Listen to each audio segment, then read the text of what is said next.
So welcome, Aurelie. It's great to have you with us today. Thank you for inviting me. Now, I love the name of your business, Happitude at Work, and I'm really excited to understand more about how we can bring more happitude and positivity and all these great things into our work lives. But before we do, I'd love to know, how did you get your business started? So before I became a happiness at work expert, I had a background in event management, marketing, and sales. And I often heard from my ex-colleagues that I was the one to bring people together and to create a positive environment at work. And it's what I love the most. But at the same time, and I guess like a lot of people, well, I had different kind of frustrations at work and at different levels. So frustrations like, related to miscommunication or too much negativity from a colleague or from a boss. And on top of that, many years ago, I was a bit bullied at work, and I realized the impact not only on my health, but on my motivation and on my performance at work. Mm-hmm. So along the years, I noticed the lack of awareness in companies. And I wished to have, more employees and leaders who would realize the impact of their behaviors at work. So I needed to take action and to speak about that in teams. So it's when I decided to focus on my strengths, to learn from top experts on the topic of positive psychology and happiness in the workplace, to be finally able to support the teams to implement a strategy of happiness at work. So yeah, this is how I started. And now I'm helping thousands of employees and working for small and SMEs and multinational companies to boost their productivity, but as well their happiness within their teams. Yeah. The need is here. We all need to be happier at work. Yeah, absolutely. And my background was, before I started my own business, I was an expert in internal communication and employee engagement, and seeing the impact that when people feel connected to their work, then the difference is just black and white. And we did a lot of work on that with our organization, but it made it really tough when people left and went to, because unfortunately I left in 2008 during the banking, just after as at the start of the banking crisis, and our bank got bought out and a lot of the staff lost their jobs. And unfortunately they went to other banks and they were just like, well, what's this culture? Because it was so different to the positive culture that we'd created that was very open and all of this. So I can see that your work is very much needed out there, unfortunately. But it's great that you're there to do that. It's all about creating a safe environment at work where people can feel good, can feel, themselves, and can feel really happy in the workplace, basically. Yeah, exactly. And it was interesting at that time in the UK, the government did the UK government invested in research to find out what would make their companies more competitive. It's called the Mcleod Report. And the number one thing that he said was internal communications and employee engagement. Is once people are happy and engaged and they go the extra mile willingly and they enjoy what they're doing and they support their colleagues and they have this open environment, then productivity goes up and costs go down massively. So it's not just a nice thing to do. No, happiness is the basis. And then you are more creative, then you are more engaged, then you are more motivated, and then you are more successful. Happiness is definitely the basis. Yeah, absolutely. And I want to ask you, but I'm going to come back to that question, how we as individuals can embrace that, because of course we don't have a boss that's going to help make this happy environment. We have to do it for ourselves. So I'm intrigued if you have any advice on that. But I'd love to know, when you got your business started, was it an easy decision for you? It sounded like a very natural progression, but I know from experience it probably wasn't. It sounded like that, but not really. No, I think, you never know what to expect. I think it's super individual when you go on your own. And when I quit my job back in 2017, I decided first to have a break and to think about how am I going to help employees implementing a strategy of happiness at work, because I've been learning from experts. I have now the content, I have the motivation, I have the passion. How am I going to start? So I needed to take some time, and it's why I quit my job. And I had, I could do that. So I was really happy to take some time off. And on top, I'm being a mom of two, I needed to recharge my batteries before starting a new project. But my biggest learning is that you cannot plan. And that's the reality. So when ideas and opportunities and amazing people come to you, you just don't think and you jump. So, and this happened to me exactly that way. I didn't have the time to take my 6 months break and to reflect and to be, to have this easygoing path. I didn't have the time. So after just 1 week off, I had so many ideas on how to start. And after speaking to my friends and speaking to my network, then I started to find clients. And then I started my project already, even though I didn't feel ready. So yeah, being an entrepreneur is definitely not easy, but it's great at the same time. I think it's like being a mom. I always say it's the hardest job in the world, but it's the most beautiful one. So Yeah. yeah, we do have ups and downs, and it is not easy, but it's beautiful at the same time. Yeah. And just like being a mom, just as you think, yeah, I've got it. I understand how to manage them at this stage, and then they grow, just like your business. Or the next opportunity comes and like, all right, how do I manage this one? So that's kind of what keeps it interesting and keeps us learning and growing as well. Definitely. And I think for me as an entrepreneur, it's not easy to be, by myself. I mean, I am a one-woman show. And of course, I hire freelancers to help me on specific projects, but I'm most of the time alone. I don't have a real team. And this I miss so much because I gain the energy from people. And then not having a team with me on a daily basis, it's quite hard. So in the near future, we might change that. But I find it's my struggle at the moment. Yeah. Yeah. And I think you're not alone in that, because I think it's what's really interesting about this podcast is in interviewing. I think we've interviewed nearly 50 women now, or more than that, about what it's taken them to succeed. And what it's taken them to succeed is there's so many common elements. But at the same time, the biggest struggle everybody has mentioned is that being on your own, being that isolated. And we must find a way to do that. Perhaps we'll start up a Driven Female Entrepreneur think tank on that. Yeah, being part of a community helps me. But now, with the lockdown, I'm not going to networking events anymore. So that's a struggle as well. And we need to find a solution on that for sure. Yeah. But I'm thinking already, to have a team with me, because if you want to grow your business at one point, you need to have, a team around you that supports you, basically. So yeah, absolutely. And I think even to start off with, you need a team, and that team may be a supportive partner or a cleaner or a nanny to look after the kids, or even just a friend that will take the kids one afternoon. I think that's still, for me, that still counts as your team. Oh yeah, definitely. And thank God I have that. I have a great supporting husband for that, and great friends I can turn to. But it's, having a team on a daily basis, just speaking about the business, that's something a bit different. I think it's two kind of teams for me. Yeah. So I want to come back to something you mentioned, because I think it's a really important point that lots of people early in their business miss. And I often hear women and they're like, yeah, I want to start my business, but first I want to set up a website. First I have to do this. First I have to do the other. And you did what I've done and lots of other people have done, and realized that actually your first clients are much closer than you think. And you reached out to your network, told them what you're doing, and then you got your first clients. Yeah. And I think lots of people miss that. But was it difficult for you to reach out to your network and say, this is what I'm doing now, or these are my ideas? No, because I was not ready. It was not my point to sell, basically. My point when I reached out to my friends and to my network was just to explain, hey, I just quit my job and I want to help employees to be happier in the workplace. I've been learning from top experts and now I have these ideas. What do you think? And then I was just, not pitching, but just putting all of my ideas on the table. And then because, I had their ideas and they challenged me, because this topic of, bringing happiness in the workplace, especially 3 years ago, more than 3 years ago, was not so easy and was not really common. Now, we speak about that a lot, but when I started, I was one of the only one in Switzerland, basically. So it was not pitching, and it's why it was so easy. I was just, sharing my passion, sharing my authenticity. And then, they challenged me and they could see that, I have been learning on this topic. So I know my topic. And then they could feel that, yes, you're ready. Let's do it. Let's try to do a workshop together. And it's how it started, basically. Yeah. And then after another, it's growing. That's wonderful. But I would say don't wait until you are ready to start. For sure not. You need to know your topic. You need to have a few things clear, but speak about it. And then you will see where it brings you.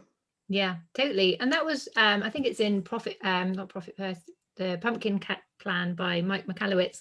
He says the same thing, put your ideas down, share it with your network, and let them give you feedback. And if they give you feedback, take that on board and see which fits with your vision, and add that in. Yeah. And at some point, someone's going to say, well, how much? Or how can we work together? And that's the point, right, I've got the right idea now, and move Yes. it forward. So it seems like you instinctively took that approach. Yeah. I didn't even want to charge my first client. I didn't feel like it, like, no, I'm going to do it for free. It's going to be a test, But at the end, yeah, they even paid me because it was great for them and great for me. It was a great learning from both sides, basically. Yeah. So, yeah. Great. I love that advice. Just get started and see where it takes you. Yeah. Yeah. And I've said several times on the show before that where you start is never where you end up, but so it doesn't really matter where you start. You just need to start somewhere, start building your confidence, building the skills, building the connections, building the referrals, the testimonials, and then see where you go from there. So yeah, brilliant. So when you got started, was there anything that really stood out as surprising or something that you didn't expect from being your own business owner? Are there good or bad things? I didn't expect that I would struggle so much to find a balance between the Aurelie the mom, Aurelie the wife, Aurelie the friend, Aurelie the businesswoman, and Aurelie me, Yeah.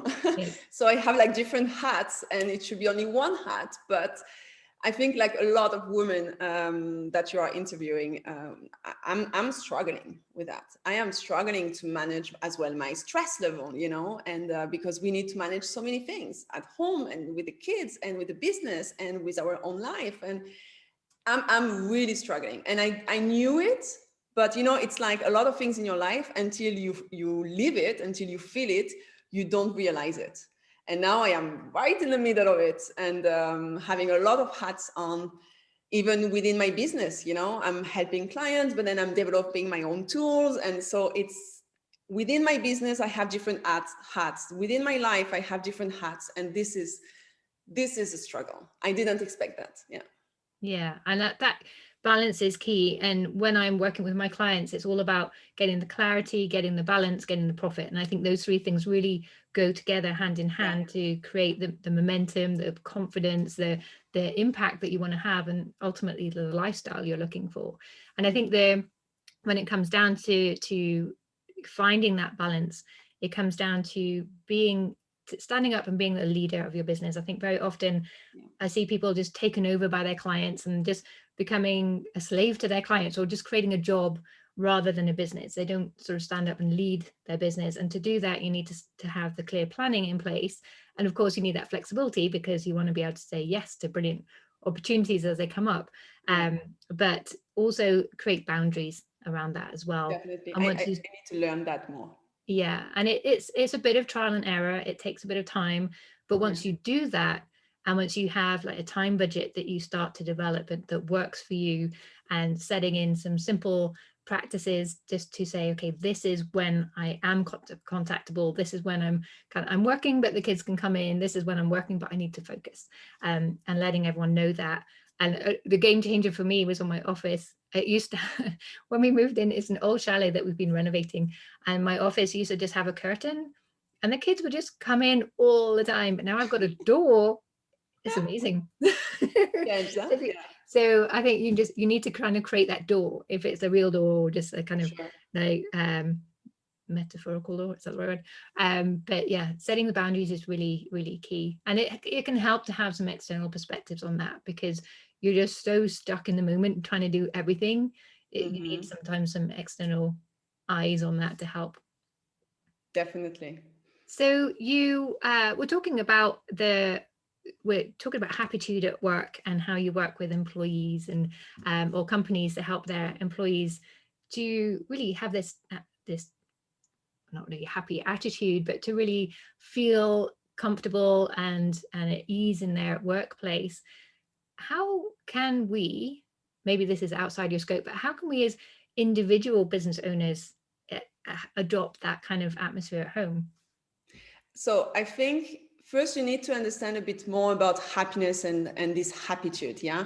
Because I mean, happiness is a skill. Happiness is a mindset. Happiness is an attitude. Hashtag Happitude. So we can learn to be happy, basically. And we can, how should I say that?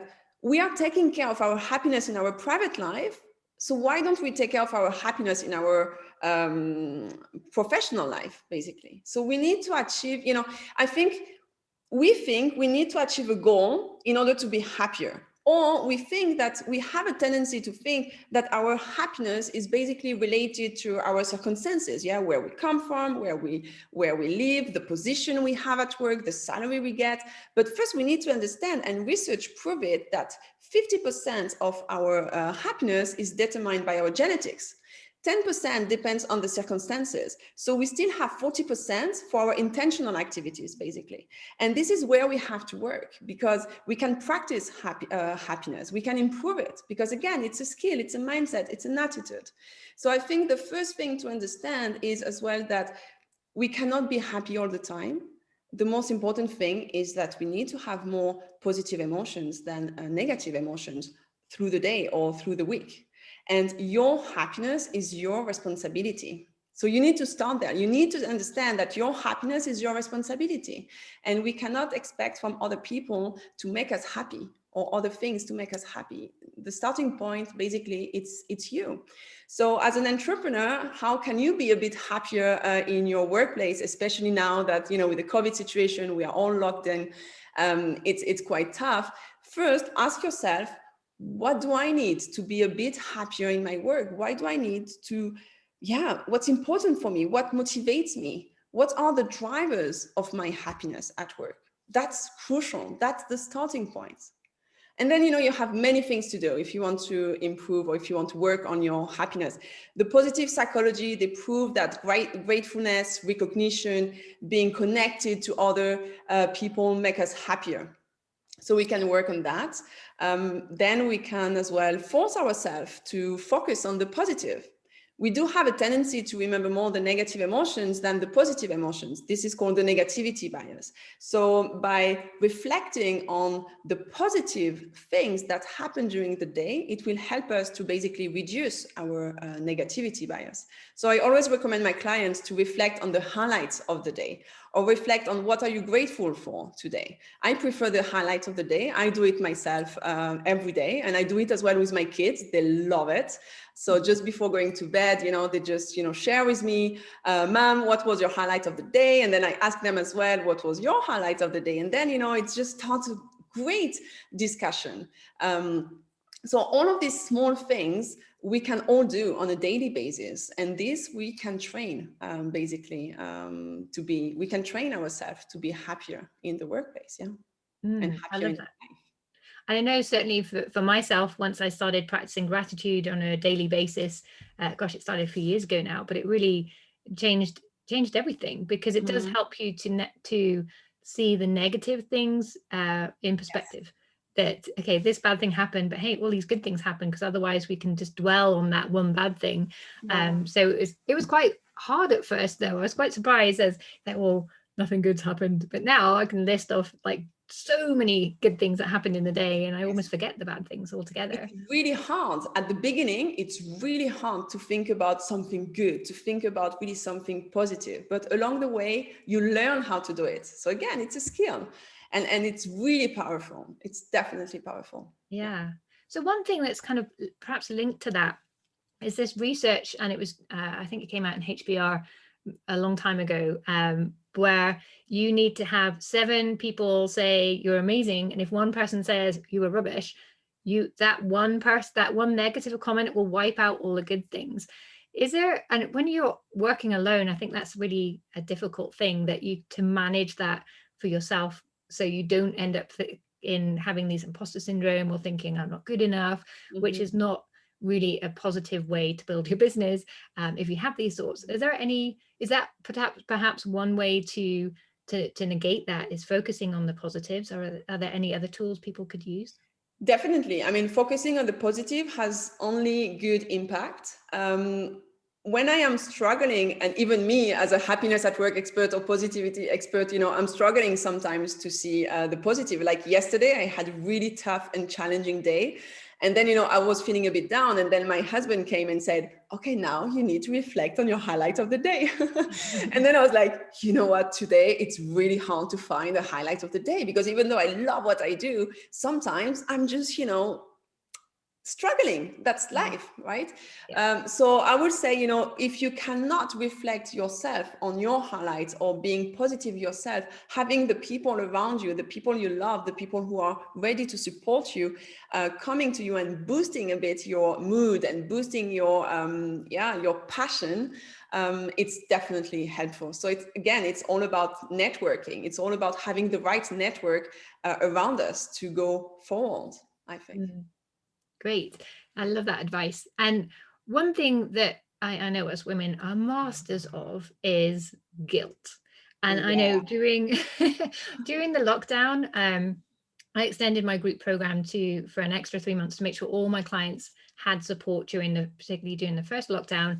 And a lot of them were really struggling, and they felt that they should be more positive, but they didn't feel positive. It was tough and they were struggling. And then they were feeling guilty for not feeling positive. Is that normal? Is there any way that we can, should we be happy clappy all the time, or is it okay No. to be No, okay? we shouldn't be happy all the time. It's not possible. Of course, it would be great, but the reality is it's not possible to be happy all the time. Again, the most important thing is to be happy most of the time, to have more positive emotions than negative emotions in general. But there are days like me yesterday, I had more, I wouldn't say negative emotions, but it was like stressful emotions, basically, which are a bit negative as well. But even though I was loving what I was doing, I was so struggling. It was stressful, and that's okay. I had a kind of a bad day yesterday, and that's fine. And I think it's important to acknowledge your emotions, because again, and research prove it, when you acknowledge your emotions, when you put words on your emotions, you get through them with less intensity. And that's the magic formula you need to understand. It's not about being happy all the time. When you are struggling, when you have negative emotions, accept it, acknowledge it, and then do something about it, because you cannot change the way you feel. You can change what you do with your emotions. You can do something with your emotions. You accept to either you go in these emotions, or then you do something about these emotions. And that's important to realize it. Yeah, it's not what happens to you, but how you respond to that. Of course, put words on your emotions. Say Yeah. it out loud, share it with someone else. Just by, again, research proved, just by writing it down or say it to someone else, it will already help you to accept this emotion. And if you accept it, you can take action. Great. And there's a great tool that I personally use from another female entrepreneur who I must get on this show, actually, Manuela Berger. If you're out there and listening, Manuela, you've got to come on the show. And she developed a thing called feeling magnets, which is great, because sometimes when we're in that negative space, we can't always think of the words to put to it. And when I've used that, I've realized that the root of my sort of anger, or however I'm feeling, is actually disappointment, or it's actually like it's overwhelm, or there's some other things. And just understanding where that's coming from, I was then able to say, well, what can I do about this? And where do I want to feel? And what's going to get me from A to B? And then I can switch that around pretty quickly. But as you say, putting words to it is really important. Definitely. Aurelie, you've shared so much incredible advice, and I love that everything you shared about how we can be positive, and it's okay not to be positive all of the time, but just to reflect on our circumstances and find those happy highlights that we can bring out. But is there any advice from your personal journey that you haven't touched on yet that you'd like to share with other women? I would say be authentic. Be authentic, don't fake it. If you don't believe in what you do or in what you sell or in your product, don't even start. The entrepreneur life is too hard to work on something we don't like or we don't believe in. So for me, being authentic and being passionate about what I do helped me a lot. And the other thing I would like to add, I think, it's don't think too much, jump. and try to land on your feet like a cat, but just jump. Try it. Don't wait to have the perfect things ready. And I'm saying that now after 3 years. 3 years ago, I was like this. I was like jumping and trying things. Now I'm even, trying to remind myself as I am speaking to you that I need to jump more and not wait until everything is ready. But yeah, it helped me 3 years ago, and I need to go back into these rhythms, like just jump and try to land on your feet. That's great advice. And I heard someone say recently that as entrepreneurs are like cats, we have 9 lives. So don't be voilà, only that's a have good one, just go for it and use them all up. Yeah. Great. Aurelie, thank you so much for all of the value you've shared. If people are listening to this podcast on the go, I'm going to put all of your links and information in the show notes below, but how can they find you? They can follow me on LinkedIn and Instagram. I'm super active there. So you can just find Happitude at Work. You follow the page. You can go on my website, happitudeatwork.com. At the moment, I have a great feature on my website. If I might just speak about that for a second. Yes. It's please do. These are great. Yeah, it's creating digital recognition cards. So basically, it's a great way to send nice messages to your colleagues, to spread positivity. So you can have a look on my website, happitudeatwork.com/happycards. It's super easy to use. It's free. You can personalize your cards and send it very easily. So yeah. In fact, I'd like to put a challenge out there to all of our listeners to go to your website and find those cards and send one to another female entrepreneur, because Yes. I think we don't get recognition, as you say, we're on our own a lot of the time. So I think receiving a card from someone else saying, you're doing a great job, hang in there, I think that would mean the world to people. And as you say, it's a free tool. So go and grab those. So happitudeatwork.com. Yes. Yes. Great. Aurelie, thank you so much. Thanks to you. Thank you, Melitta.